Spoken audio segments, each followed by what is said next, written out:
What's going on, good people? I hope that you are doing amazingly well. Honey, it is Sunday. We have made it to the top of the week. I want to welcome each and every one of you in. If you have been rocking with me, you know I appreciate you. I thank you for doing what you do. If you are new to me, I like to welcome you once, twice, 3 times. You are welcome. If you are watching a replay, type replay in the comment bar to let me know that you was here. But right now, we're live. Right now, we're live. You saw me last at Accelerate 180. Hey girl, what up though? Y'all listen. Y'all cousin is, hey, I'm feeling some type way today. Huh? Can I be all the way real with you? Y'all know I will. I'm heavy on today. So I was about to just go ahead, take a little bath and just go ahead somewhere. And just go on to sleep. I'm ready to lay this hair down. You understand? I'm ready to lay the hair down. Keita, how you gonna lay the hair down? I'm taking it off. And I'm gonna lay it down beside me. That's what I'm gonna do. Huh? And I'm gonna get myself together. But I wanted to hop on here with y'all. Because I know I ain't the only one feeling this way. So I want to help you. Or as my grandma said, I want to help you out. Because you ain't feeling like that by yourself. You ain't going through this alone. Now, I'm in here fixing my detox tea. And I got, baby, I'm in here. I'm just mixing stuff together. Everything in me got to come out. Huh? Everything. Who is the winner in the USA now? I don't know what you asking me. You asking me about the president? Everybody on here winners. I'm a winner. But if you ask me about the president, I'm pretty sure you already know. Don't play with me. Play with your mama. But speaking of mamas, listen. Listen, honey. Mama's birthday tomorrow. And baby, I feel some kind of way. Now, I've been doing good, y'all. I've been doing good. You know, my little eyes start raining a little bit every now and again. And I get back right, baby. It's sitting on you, girl. My chest heavy. My chest real heavy and stuff. I said, I ain't finna get on there talking to nobody tonight. That's not what I'm doing. I'm done. I'm not talking to nobody tonight. I don't feel like it. And I ain't in the mood. I'm not emotionally available for foolishness. Because you come for me, I'm going to go ahead and let them use me. And I ain't talking about the Lord. That's how I was feeling. Then the act spirit came. It was like, Keita, don't you get on there and act like that. That ain't the way you supposed to do. That ain't the way you supposed to do. You get on there. Y'all know I ain't care. Look at I drunk the water down to this, then mix my tea. Y'all know I'm going through something, honey. Huh? I was born by the river in a little tent. Oh, I just like the river I've been running. Every time I hear that song, I think about somebody drinking. Ever since. My God. Been a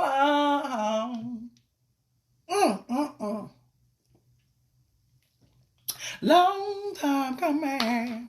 And I know change gonna come. The first person I heard saying that, honey, he had a drinking problem. I don't like calling people drunks, but he had a drinking problem. You know, that's what people said. Because he drunk every day. My God, he drank for breakfast, lunch, and dinner. What you gonna eat? Liquor.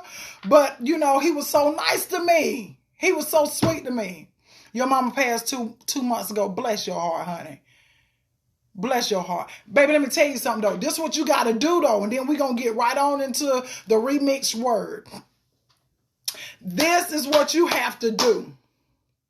The person that you're thinking about, those memories that y'all have, those moments that y'all created, which are now memories for you, you need to dwell on the ones that put a smile on your face. Dwell on the ones that make you feel good down in your shanana. Dwell on the ones that make you feel excited. And I got to stop talking about it because it's coming up right here. That lump right there.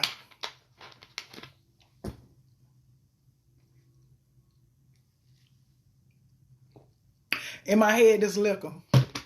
I don't know why, because I don't even drink. But it seems like when people drink, it soothes them. So we're going to get right into it. Right? I was thinking, right? I said, Lord, now I know I can't undo what has already been done. But I cannot help but feel like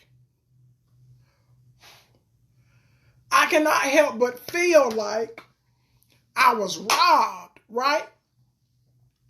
I cannot help but to feel like something was stole from me. I cannot help but to feel like this was unfair to happen to us, right?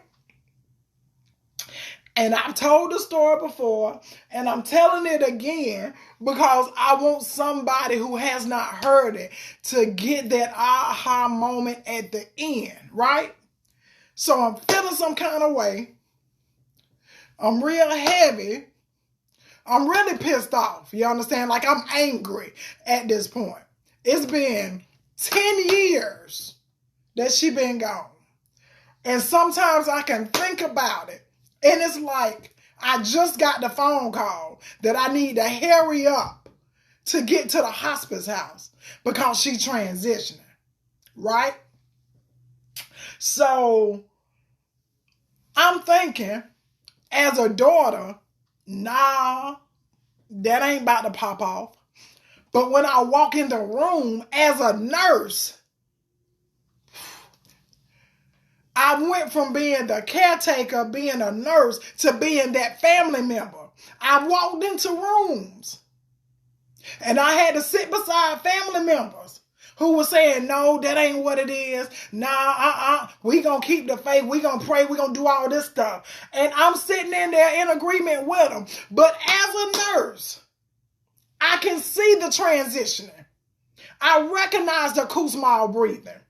I identify with the way that your eyes have looked and the way that their eyes have shifted. I'm starting to look at their chest and I can see it raising and going back down. I can see all of this stuff. So I went from being the caretaker, went from being the daughter, to feeling absolutely helpless. But my daddy prayed a prayer. Ooh, my daddy prayed a prayer the night before. And when he prayed, he said, God is in your hand. He said, I don't want her to suffer anymore. He said, I pray that you give her a sweet hour whenever you take her home. Baby, listen to me. Me and my sister there at the bedside. We watching TV, we looking back at mama. We watching TV, we looking back at mama. We trying to figure this thing out. In my heart, I knew what was what. In my mind, I knew what was what. Literally, we looked at mama. She was breathing the way that she was. Wanting to make sure that she wasn't suffering, make sure she wasn't in no pain. Y'all know we ain't playing them kind of games like, I need to make sure she ain't struggling. That's not what we doing, right? We looked at the TV. And when we turned back around and looked in her bed, she said, and when she did that, it was no more.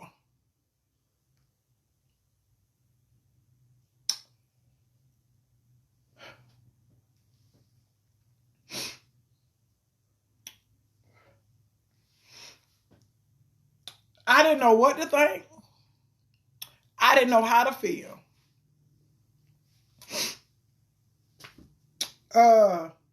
You know how you may have went through something and you was believing for something. He told you what he was going to do.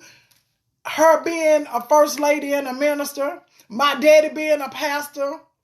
We seeing y'all go and pray for other people. We seeing other people who are in the hospice house transfer back home. So we hoping and believing for that same thing. but it wasn't what we got. For 3 years, listen to me, for 3 years, I was unsettled. For 3 years, I had a vengeance. For 3 years, I was pissed off. I used to get mad when people would be walking with their mom because I was that bitter. Every time Mother's Day came up, I shut down. Every time her birthday come around, I wouldn't even leave the house. Her birthday is tomorrow. Her birthday is tomorrow, right? So I'm feeling all of these emotions or whatever, right? Then I start feeling some kind of way. 3 years later, somebody put the number 3 in the comment bar. I'm about to help somebody.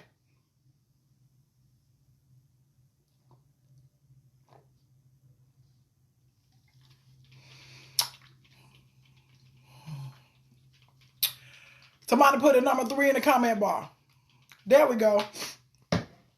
Listen, 3 years later, true story. I woke up about 2 o'clock in the morning, 2, 3 o'clock in the morning. I forgot what time it was now. And when I woke up, I ain't have to use the bathroom. So I'm like, okay, I ain't got to use the bathroom. So this got to be the Lord. What up, though? Like, what you want? For real. Like, what's good with you, Lord? Like, what is it? I noticed you. Huh? I ain't feel no tap or nothing. You know, them shoulder taps. That might have been my husband. That wasn't him. It was just, I'm up. I'm up. Because I done asked you for 3 years, bro. Like, what were you thinking? What you doing? The way that we prayed, the way that we fasted, the way that my daddy basically begged you, the way that we petitioned before you, we believed in you. We did all of these things. You said you would give us the desires of our heart. You said that she would live life more abundantly. What's good? Why? Straight 3 years, I'm asking why. Because I just could not understand. This was unbelievable to me. My mama, bruh, that was all my daddy knew. She was his first girlfriend. She was his everything. He knew nothing besides her. I couldn't make it make sense. For 3 years, I asked why. I was woke up in the middle of the night. Listen to me. It's going to help somebody. Clear as day, he spoke to me. And he said, I heard your prayer, but I answered hers. Baby. Oh my God. Oh my God. I heard your prayer, Keita. I counted your tears, Keita. I heard your daddy's prayer, Keita. I heard her mama's prayer, her brother and sister prayers. I heard your brother and sister prayers. I heard her grandbaby's prayers. I heard everybody's prayers. I heard you. I heard you. But I answered her. I need for you to understand this. Sometimes we can be praying so hard for something. We can be praying a certain way for something on somebody else's behalf, but it may not be what that person desired. It may not be what that person wanted. He is going to hear the heart of the one who was affected. I need you to understand that. When he said that to me, guys, listen, a weight was lifted off of my shoulder because for 3 years I thought that you didn't care. For 3 years, I thought that I didn't matter. For 3 years, I thought that you ignored us. But in all the time, bruh, he had to remind me, baby girl, I'll never leave you, nor will I forsake you. You thought I left you? If I had left you when you took them pills, I would have let you go then. When you thought I left you, when you were driving down the road and tried to pull your car off the road and I allowed the steering wheel to become stuck and it wouldn't even move. Who you think did that, Keita? Who do you think did that? When you had things in the house that you could have took your life from yourself and you went to go find it and your husband had already hid it. Who do you think put that in his spirit to go and put that somewhere else, Keita? I'll never leave you, nor will I forsake you. I'll never have you out there feeling some kind of way and not give you comfort. I'll never leave you in a place that you don't want to be left in. I got you, Keita.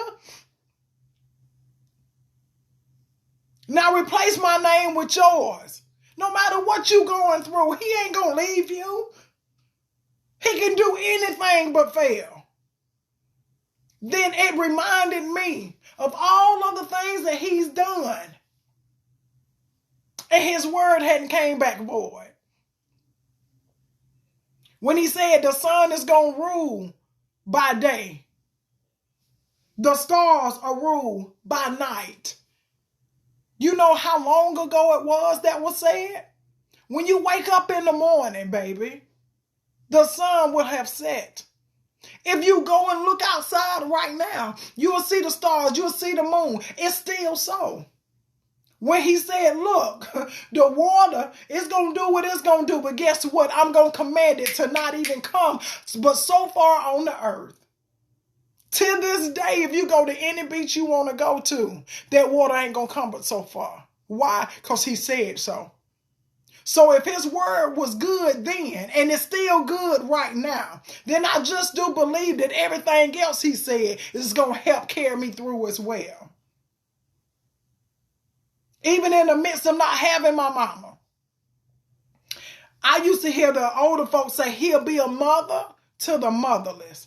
I can go somewhere, and when she's on me heavy, I'll see somebody that put me in the mind of her. I'll smell the perfume that she used to wear. I'll hear a sound, and I'm like, oh, God, she sounds like my mom. Somebody have mannerisms, and it'll remind me of her. He's being a mother to the motherless.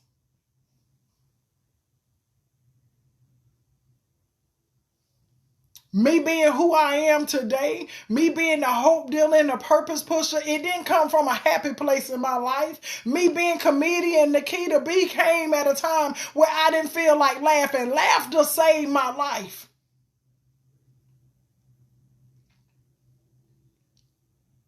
I told him,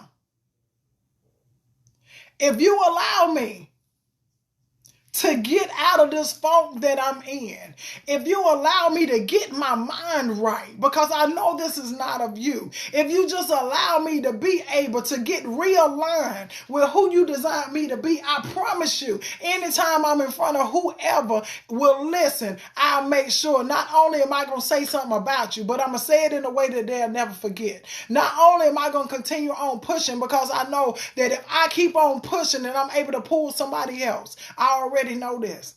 I don't have to worry about other people's opinions of me because he's already made it plain. I don't have to worry about if I'm enough because I was more than enough. I was enough before I was even created. And then whenever he decided to allow me to be in my mother's womb, he said, I knew you, Keita, when you was yet in your mother's womb. I know the plans I have for you, plans to prosper you. He wants me to prosper as my soul prospers. He wants you to prosper as your soul prosper. I've been feeling heavy all day long. I tried to do different things just to get my mind off of it. I thought having a brunch was going to allow me to be able to pour into other people and that feeling will leave. But it didn't leave. I got through without people even knowing how I was feeling. I cut a couple of blocks thinking that I can just go and like look in different scenery, try to get your mind to shift a little bit. But all it did was reminding me when I seen people in their yard planting their flowers, and that's what she would do. Everywhere I went today reminded me of her. I was trying my best not to cry. Didn't know why at first. But guess what? The enemy knows that if you keep it held in, that it can reverse on you. Not only can it make you sick, it will make you sick. Not only will it make you not want to move forward, you won't move forward. Not only will it make you not want to be bothered, you will isolate yourself. So I said, no, that's not what we're going to do.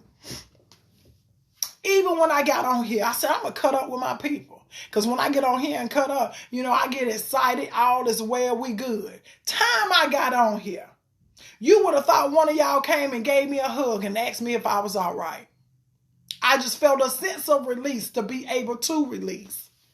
To be able to tell whoever that may be looking at me and listening to me, to let you know, baby, that everything is going to be all right. It might not seem like it right now. It might seem overwhelming right now. You might not know how to do it right now, but I promise you, the same way he said there's a season for all things. There's a time for all things. There's a time to weep and there's a time to mourn. But at the same time, baby, that thing flip around. There's going to be a time to laugh too. It's going to be a time to rejoice too. So don't get it twisted. You might be feeling some kind of way right now, but baby, I promise you, this too shall pass. And when it passes, baby, you're going to be stronger than you've ever been before. He's got a way. He's got a way. All you have to do is be willing. That's it. All you have to be is willing. That's it. I want you guys to type the word influence in the comment bar, because that's what I got on here to talk about. And you see what happened. Huh? You see what happened. I ain't talking about none of it. Let's go ahead and find the little word and stuff, honey. Yeah. I got to get myself situated because my baby boy, he said, "Ma, you good?" I said, "Why wouldn't you think I was good?" He said, "Because I asked you something the other day. You told me I got you messed up and you was doing your body like this." I said, "Oh my God." Y'all know my baby vulnerable. I can't be talking to him like that. Sorry. See, when you hold it in, you just be lashing out at people and stuff. Ma, what? Never mind. Oh, okay.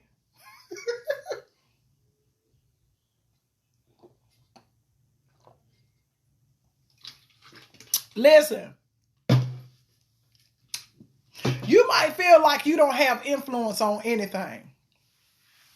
You may feel like because of your certain circumstances or wherever you are in life, whatever you have or whatever you don't have, I ain't got nothing to be an influence on nobody. I ain't influential, because you are gauging influence by the number of followers that you have. You are gauging influence about the amount of money that you have or what you drive or what you live in. Let me tell you what influence is. I went to Uncle Google.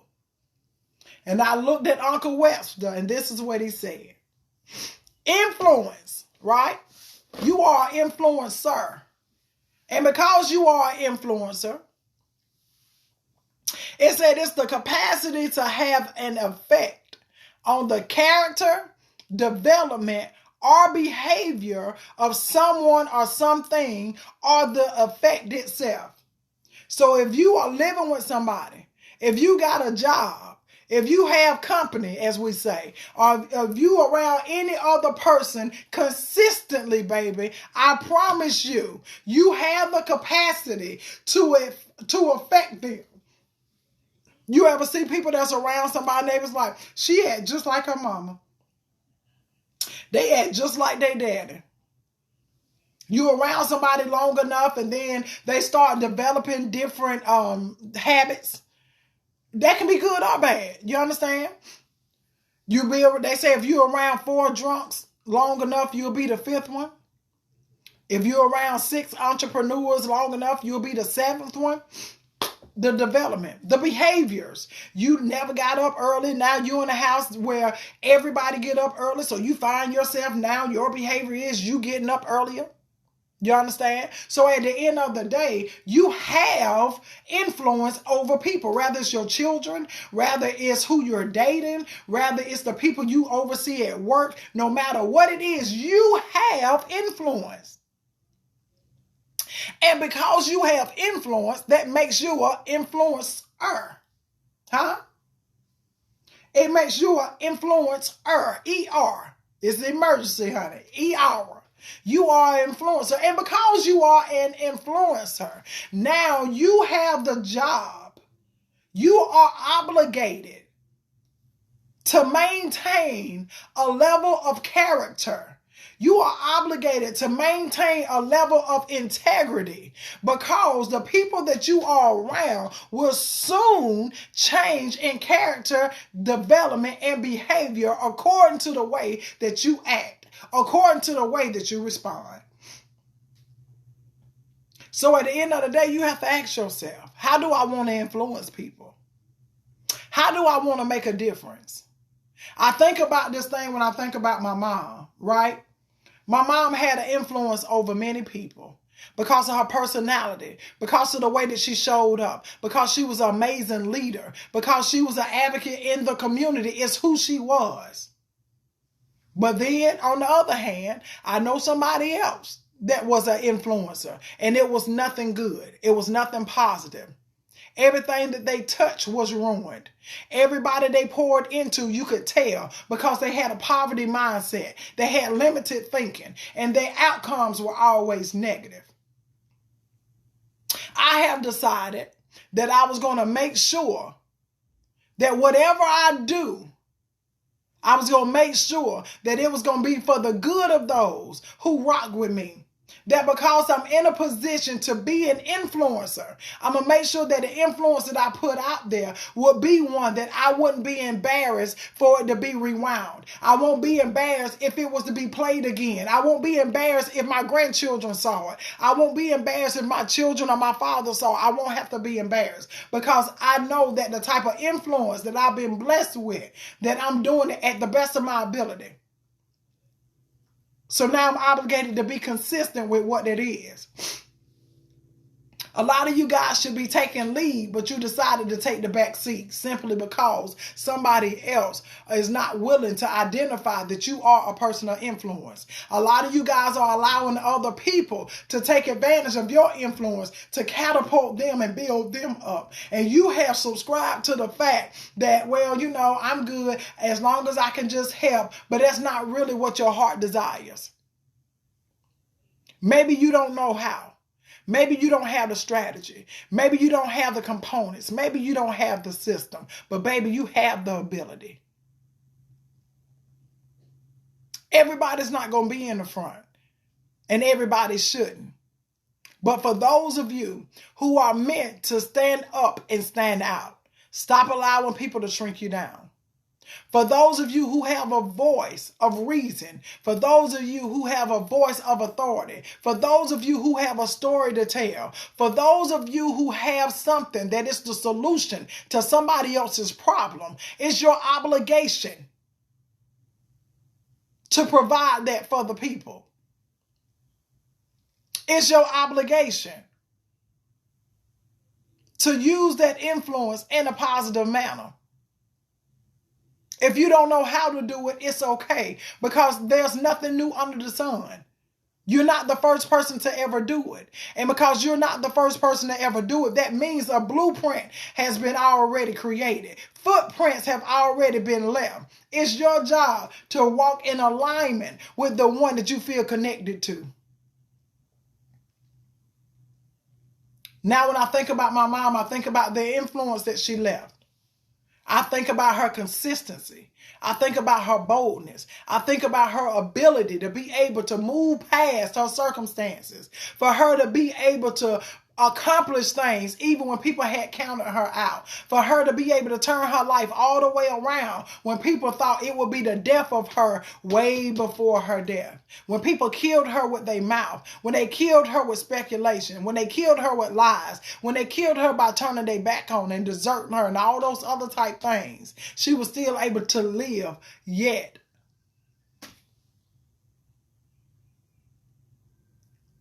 There'll be somebody that's trying to tear you down.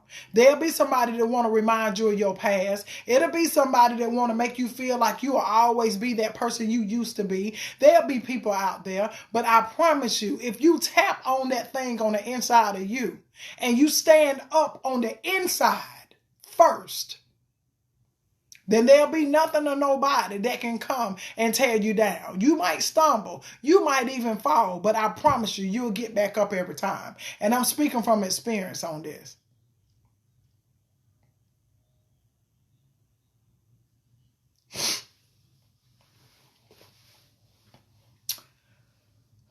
Yesterday, we talked about being exposed. We talked about you identifying the things that's holding you back. We talked about identifying why we need to do things differently. Identifying what it is that you really want. Right? So at the end of the day, I don't care how many people support you. I don't care how many people push you along. I don't care how many people stand in the gap for you. It will come a time when you're going to have to stand for yourself. It'll come a time when you have to speak for yourself. And when you do, I want you to be speaking from a place of sincerity. I want you to speak from a place of purity. I want you to speak from a place of conviction, to know that although it may have been one way, it ain't like that now. Right? I appreciate y'all. I just want to come on here and holler at you a little bit to let you know that whether it's good, bad, or indifferent, you are influencing somebody. And it's time for you to be the influencer you desire to be, the influencer that you dreamed of being, and the influencer that is needed.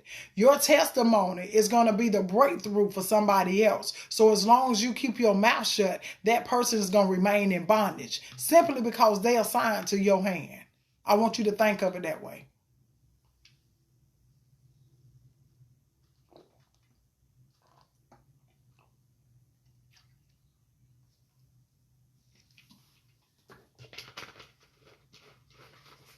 I got through it. Y'all, I got through it. I love you back. I told you I ain't gonna hold y'all long. But it's important, family. It's important for you to show up even when you don't feel like it. Because I love you too, Kevin, because there gonna be times, more times than often, you're not gonna feel like it. So you're going to have to learn how to discipline your motivation. You have to discipline your motivation. Because sometimes you won't be motivated. I'm pretty sure he wasn't motivated to go up Golgotha's hill. I'm pretty sure he wasn't motivated for people to spit on him and for them to beat him and do all the foolish stuff that they was doing. I'm pretty sure he wasn't motivated when he went up on Calvary's cross. I'm pretty sure that if he did have any kind of interest or strength, it left when they put the nails in his hand. When they hung him high and stretched him wide, I'm pretty sure he was no longer motivated. Because even with that, he said, Daddy, listen, bro. Hey, move this cup. Get this. But if I gotta do it, though, God dog it. If I gotta do it, not my will. Let your will be done. Right? I'm pretty sure he wasn't motivated for that. But baby, he disciplined that motivation. His mindset had to change. He was going through the same thing we went through. He felt what he felt. He went through what he went through. While people watched, while people crucified him. Then messed right around. And he understood this got to happen in order for what I promised and he promised to come to pass. Baby, that foolishness had to happen to you. They had to crucify you. They had to pin you down. They had to lie on you. They had to do the things that they did to you in order for you to get the lesson, in order for you to understand In order for you to identify, in order for you to realize, baby, that when they hang you, baby, you're going to be hanging by yourself, even though there's somebody on each side of you. There's somebody on each side of you. One person on one side looking at you, and they was like, oh, I thought you was this. I thought you was that, though. Oh, you supposed to be an influencer. Well, if you got influence, then use your clout to get all us up off of here. Use your clout to get us up out of this. It's going to be somebody on your side for that, because it's going to be a user that will be willing to use you all the way until the end. Then there's going to be somebody on the other side like, you know what? I know we in a mess. I know you in a rut right now, but I know who you are. I know you an influencer. I know you got it going on. I know you done been through things. I seen what people did. But whatever you do, when we get through this and whenever we pop out, because we going to pop out, remember me. You remember those that remembered you. Remember those who was there for you when times was hard. Remember those who was willing to lift you up when you felt like laying down. Remember those people. They don't have to have the best of the best. They don't have to drive the best. They don't have to live in the best. But they thought the best in you. So you remember those people. Then when you have to go ahead and transition, things going to have to die out. Things going to have to lay dormant. You're going to have to get rid of some things, but you ain't got to worry about it though, baby. Because although you may have fell off, although you may be laying down, although you may be feeling defeated, although you may not be able to move, they may have wrapped you up, baby. They wrapped you up. They buried you. But baby, they messed around and buried you in a place they thought you was going to stay forever. But that place was borrowed. It wasn't yours. That place was borrowed. It wasn't yours. On the third day, good God Almighty, they're going to start hearing your name again. Your name going to be in rooms that you hadn't even sat in. They're going to be people who remember you and put your name in the ear of other people with more influence than you. There's going to be opportunities for you. You ain't going to know what's going on. You're going to feel something down in your shanana. You'll be able to ask, death, where is your sting? The stuff you used to say that bother me don't bother me no more. You don't move me no more. You don't control my emotions. Where's your sting? I see you for who you are. Grave, where's your victory? You thought you won. Baby, the champ is here. What? The champ is here. Don't give up on your cavalry. Baby, your third day gonna come. Your third day gonna come. As my son say, straight like that. You ain't gotta worry about it. Baby, you on a team that's undefeated. Period. You keep on giving up in the fight. Not understanding you gonna win the war. This is practice for you. Watch how I come up. Watch how you come up. It starts here first. It starts here first. Understand that and believe that. I'm going to go ahead and go. Because I feel all right. I feel all right. Won't he do it? Huh? Won't he will? I feel all right.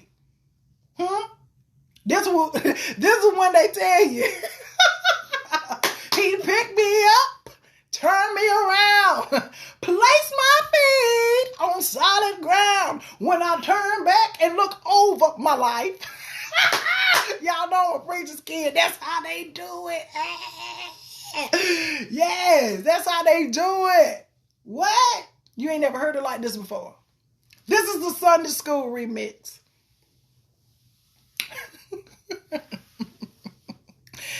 Let every person that have breath praise ye the Lord. Yes, victory is mine. Huh? Well, huh? All hearts and minds are clear. Type clear in the comment bar. The doors of the church are now open like they have been so many years before, saying, whosoever will, let them come. Then you got to have old school. They just strike out with it. Come to Jesus. They never say Jesus. Jesus ain't never got a S in the country. Come to Jesus. Ah. Come to Jesus. I said, Jesus must be a vowel. Jesus. Right now. Yeah. Just now. Then you stomp your toe. Now. Come to Jesus. Just now. Yeah. Don't you doubt him. Baby, you can sing that song for 72 minutes. Don't you doubt him. Won't you try him? Won't you try him? Please believe him. Making stuff up. Please believe it. That's how they do, though. Appreciate you guys. Keep being amazing. Thanks for always being here for me. I'll make sure that I continue to be here for you. Why? Because that's what he would have for me to do. Now may the Lord watch between me and thee while we're absent one from another. Here now and forevermore, we all say it. Amen, amen, and amen. Remember, you are somebody, so am I. The Lord loves you and so do I. Till next time, good people, I'm out.